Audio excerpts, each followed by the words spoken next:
አሰላሙ አለይኩም ወራህመቱላሂ ወበረካቱሁ። ውድና የተከበራችሁ እህት ወንድሞቼ በያላችሁበት የአላህ ሰላም ዝነት ጥበቃው ይሁንላችሁ እያልኩኝ እንዲሁም ክርስቲያን ወገኖች ሰላም ብያለሁ።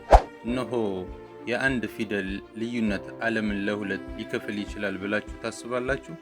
በ325 ዓመተ ምህረት በኒቃያ ጉባኤ የሆነውን በትክክል ይሄው ነው። የታሪክ ተመራማሪዎችን እስከዛሬ የሚያነጋግረው የአርዮስ ክርክር ምን ነበር? አርዮስ ነገሮችን በሎጂክ ነው ያየው። አምላክ አንድ ከሆነ እንዴት ይከፈላል? ልጅ ከተባለ ደግሞ ከአባት በኋላ የመጣ መሆን አለበት የሚል ግልጽ አመክንዮ አቀረበ። በአንጻሩ አትናቴዎስ አምላክ ከአእምሮ በላይ የሆነ ሚስጥር ነው በሚል ተከራከረ። የአእምሮ እና የእምነት ፍጥጫ፣ የአንዲት ፊደል ጦርነት። ልዩነታቸው ኢዮታ የምትባል አንዲት ፊደል ብቻ ናት፣ ግን ትርጉሟ ሰማይና ምድር ነው። አንደኛው ኢየሱስ ፈጣሪ ነው ሲል፣ ሌላኛው ኢየሱስ ፍጡር ነው ይላል። ያቺ አንዲት ፊደል ክርስትናን ለሁለት ከፈለችው። የቄሳር እጅ ወይም ፖለቲካ። ጉባኤውን የተጠራው ቆስጠንጢኖስ ለሃይማኖት ብሎ ይመስላችኋል? አይደለም።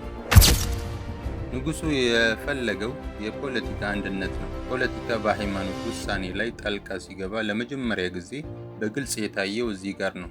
ምንም እንኳን አርዮስ በወቅቱ ቢወገዝም አምላክ አንድ የሚለው መከራከሪያ ግን አልጠፋም። ዛሬም ድረስ በሃይማኖቶች ውይይት ውስጥ ትልቁ የመከራከሪያ ነጥብ እሱ ነው።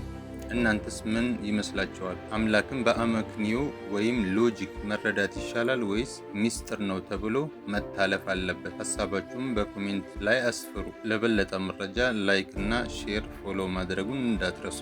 አሰላሙ አለይኩም ወራህመቱላሂ ወበረካቱ።